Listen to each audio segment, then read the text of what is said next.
जसवंत नगर की बात इसलिए क्योंकि वहाँ से खुद शिवपाल सिंह यादव आते हैं, यानी वहाँ के वो विधायक हैं। और माना जाता है कि जसवंत नगर में जो पब्लिक है वो बस शिवपाल सिंह यादव को जानती है, यानी शिवपाल सिंह यादव के नाम पे वोट करती है। विधानसभा चुनाव में सपा और प्रसपा एक साथ थी, यानी अखिलेश और शिवपाल ने मिलकर चुनाव लड़ा, लेकिन उसके बाद शिवपाल और अखिलेश में कुछ ठीक नहीं था, चाहे विधानसभा में सीट को लेकर हुआ या फिर नेताजी के निधन में जो भी बयानबाजी का दौर चला। लेकिन ठीक उपचुनाव के पहले अखिलेश की तरफ से कहा गया कि चाचा भतीजे यानी शिवपाल अखिलेश में सब ठीक है।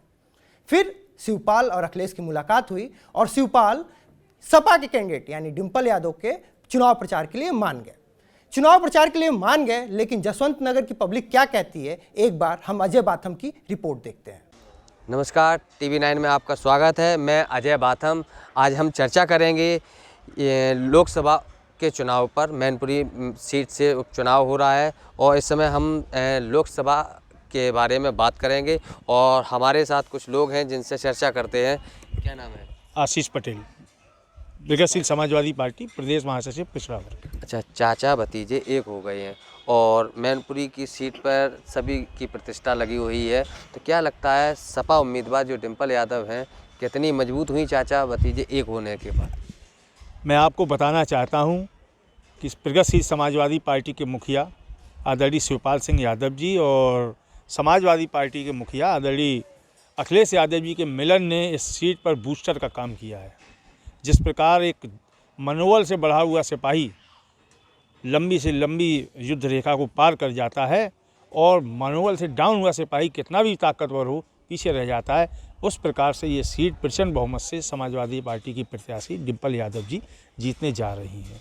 और जहाँ तक हार जीत का बात है तो ये भारतीय जनता पार्टी के लोग हर प्रकार से येन केन प्रक्रिया सत्ता का दुरुपयोग कर इस चुनाव को जीतना चाहते हैं। इसका ताज़ा उदाहरण आज ही ज्वलंत है कि उन्होंने एक वर्ग विशेष से जुड़े हुए कुछ थानाध्यक्षों को लंबी छुट्टी पर भेजकर अपने मनचाहे थानाध्यक्षों को पोस्टिंग देने का कार्य किया है, जिससे जसवंत नगर विधानसभा में जो पोलिंग स्टेशंस हैं जहां से जो है समाजवादी पार्टी एक तरफा लीड करने जा रही है उनको डिस्टर्ब करें। सरकारी आतंक द्वारा ये समाजवादी पार्टी को मनोबल डाउन करना चाहते हैं, लेकिन इनका कोई दांव इस लोकसभा में चलने वाला नहीं है।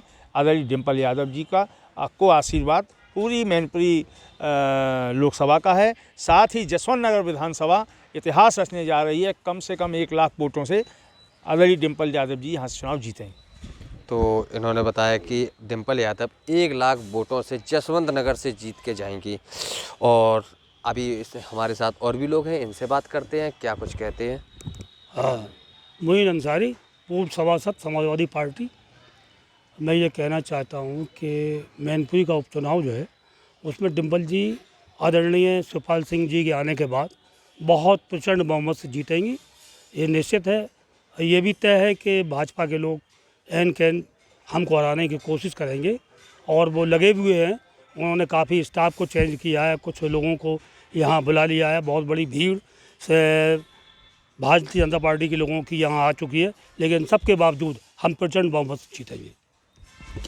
अगर देखा जाए तो अगर समाजवादी पार्टी और प्रसपा एक ना होती तो क्या स्थिति होती सपा उम्मीदवार की? नहीं, हम चुनाव जीते लेकिन वो कंडीशन नहीं होती जो अब हो गई। अब प्रचंड बहुमत से जीतेंगे। वैसे हम जीतते, लेकिन आदरणीय शिवपाल सिंह जी के आने के बाद हम प्रचंड बहुमत से जीतेंगे और निश्चित जीतेंगे।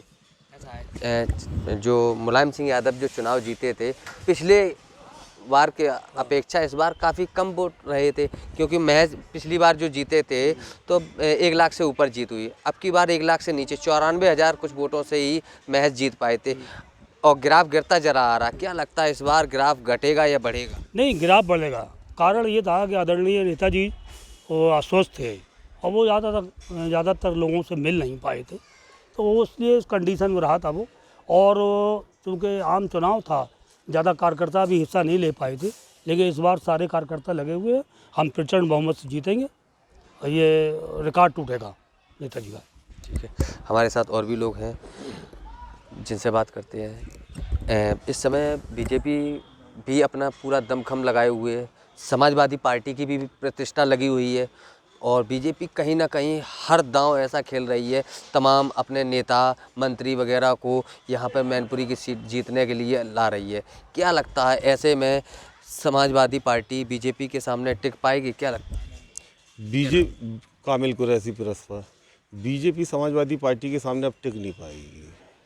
अभी तक जो बिखराव था वो अब एक हो गए हैं और अब उनके ऊपर उनके पिता समान शिवपाल सिंह का आशीर्वाद है बहू बेटे पे, और इतनी लंबी जीत होगी कि आदमी सोच नहीं पाएगा। यहाँ चुनाव जात पात का नहीं है, मैनपुरी चुनाव लोकसभा जात पात का नहीं है, ये नेताजी के ऊपर चुनाव है। इसमें लाखों के हिसाब से जीत होगी। हो सकता है कि नेताजी का भी रिकॉर्ड टूट जाए।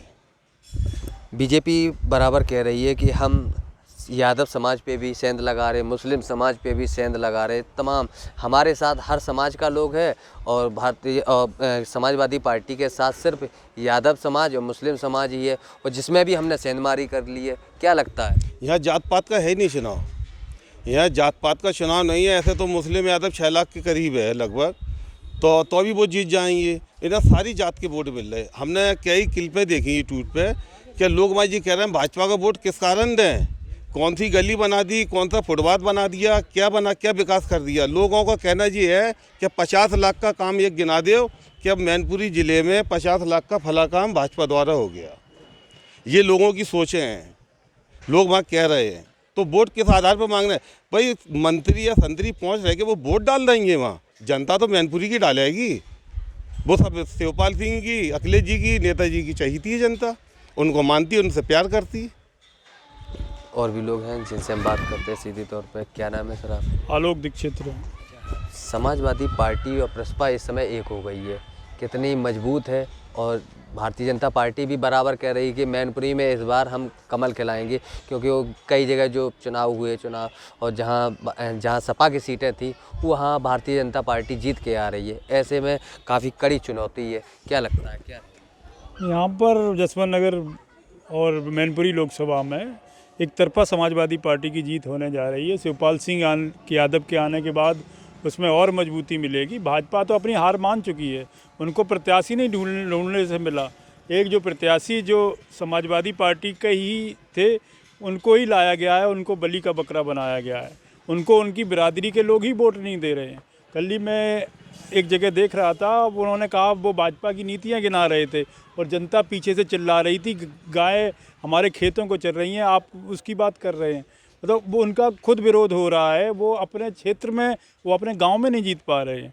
जो भारतीय जनता पार्टी के जो प्रत्याशी हैं वो अपने गांव में नहीं जीत पा रहे, गांव में हारने की स्थिति में। भारतीय जनता पार्टी ने तो वहाँ पर अपनी हार मान ली है। अब प्रशासन के द्वारा, जोड़ तोड़ के द्वारा वो कितना कर सकते हैं, पर हम इतनी लीड लेके जाएंगे कि यहाँ उनकी दाल गलने वाली नहीं है। तो क्या रहेगा? ये हमारे साथ एक और लोग हैं, इनसे बात करते हैं। क्या नाम है आपका? मेरा नाम धर्मवीर सिंह कुशवाहा। अच्छा कुशवाहा जी, ये बताइए, आप कुशवाहा हैं और भाजपा के उम्मीदवार हैं रघुराज सिंह साहब के। क्या रहेगा इस बार आपके जाति का समीकरण, किस तरीके, कहाँ जाएंगे वो? अब जाति समीकरण से देखा जाए तो यहाँ लोकसभा चुनाव भी सांसद जी ने चुनाव लड़ा है और विधायक भी बने यहाँ से, तो जाति के आधार पर तो समीकरण ठीक रहे हैं उनके। आप देखना ये है कि कितना अच्छा रिस्पांस मिलता है वहाँ। क्या लगता है, आप समाजवादी पार्टी और प्रसपा एक हो गए, और अगर एक ना होते तो क्या स्थिति होती है? नहीं, खैर कहीं ना कहीं देखो वजन तो बढ़ा है, चचा भतीजे दोनों ही लोग अब एक हो गए हैं तो ताकत तो बढ़ी है। लेकिन इधर भारतीय जनता पार्टी भी पूरी तरह से ताकत लगाए हुए है।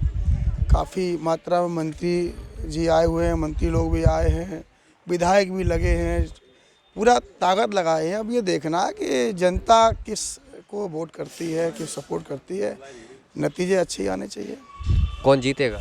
अब ये तो भाई वहाँ की जनता ही जान सकती है। हाँ, तो हमारे साथ और भी लोग हैं जिनसे बात करते हैं। क्या नाम है? मेरा अवनीश त्रिपाठी। जी, मैनपुरी उपचुनाव में क्या स्थिति रहेगी, क्योंकि समाजवादी पार्टी से चाचा भतीजे एक हो गए हैं, और अब भारतीय जनता पार्टी के लिए कितना मुश्किल है ये चुनाव और कितना आसान है? क्या कहते हैं? बिल्कुल, जब से ये शिवपाल जी मिले हुए हैं इनसे, तब से समीकरण बदला है, काफ़ी बदला है। और हकीकत ये है, देखो मैं किसी पार्टी से जुड़ा नहीं हूँ, ना पदाधिकारी हूँ, ना किसी से, स्वच्छंद हूँ और अलग हूँ।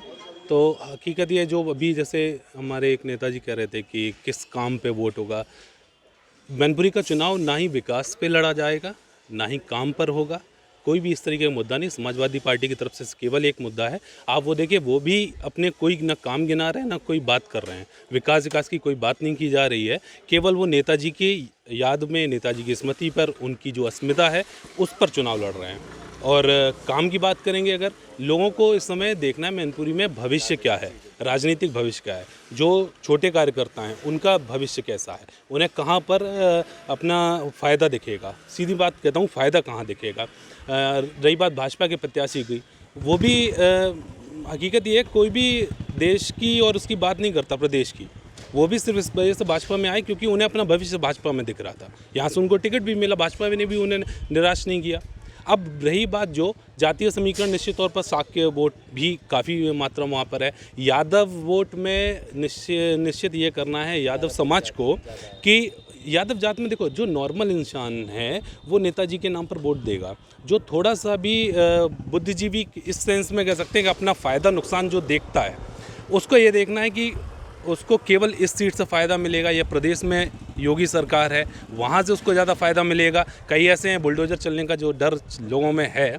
तो असली बात तो ये है, जो भी थोड़ा सा भी सोचेगा कि यार सपा जीतेगी, अगर मतलब ये जीतते हैं तो मुझे ज़्यादा फ़ायदा मिलेगा या भाजपा जीतने में फ़ायदा मिलेगा, यादव में भी वोट कटेगा क्योंकि रघुराज साहब भी इनकी तरफ रह चुके हैं। काफ़ी उनका भी अंदरूनी मेलजोल रहा है उन नेताओं से। तो देखो, विकास के नाम पर कोई वोट नहीं होगा, कैसी सरकार चला रहे हैं, मतलब कैसे वो रहेंगे। और सीधी सी बात है, सांसद जो बनेंगी डिम्पल जी, तो वो भी कोई आम पब्लिक में रहने वाली नहीं है। सबको पता है कि अगर उनसे मिलना होगा तो इतना आसान नहीं होगा। ये रघुराज साहब का वैलिड पॉइंट है जो उन्होंने बात सबसे पहले रखी कि अब आपको 2 घंटे इंतजार नहीं करना पड़ेगा। रघुराज साहब के फील्ड में घूमने वाले इंसान हैं, आम आदमी से नेता बने, सांसद बने, विधायक बने। तो यहाँ सबसे बड़ी बात मुझे जो लग रही है वो सिर्फ ये है कि जनता ये देखेगी कि जो विधायक जो हम चुन के आ रहे हैं वहाँ से, उन तक पहुँच कैसी रहेगी, हमारा इस पार्टी में भविष्य कैसा रहेगा। जनता भी ये देखेगी हमारे काम हो सकते हैं या नहीं हो सकते।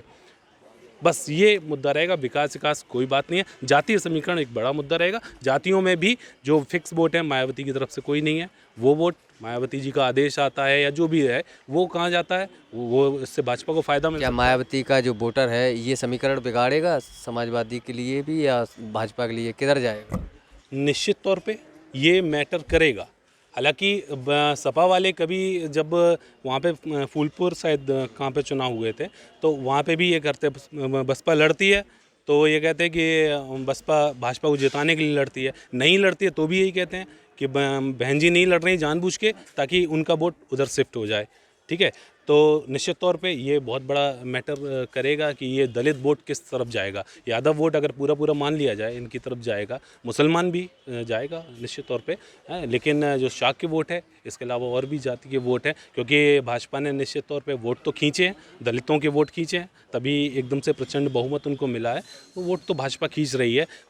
लड़ाई बहुत काटेगी रहेगी, आप देखना नेक टू नेक लड़ाई होगी। लास्ट टाइम में जो सपा के वोटर हैं वो ही तय करेंगे कि उन्हें सपा को वापस लाना है उसमें सीट पे, या फिर भाजपा में ही उन्हें अपना भविष्य दिख रहा है। अपना फ़ायदा देखते हैं हर कोई। तो मैनपुरी का चुनाव आखिरी पड़ाव पे आ चुका है। सभी दल अपने अपने जीत हासिल करने के लिए लगे हुए हैं। हमारे साथ और भी लोग हैं जिनसे बात करते हैं।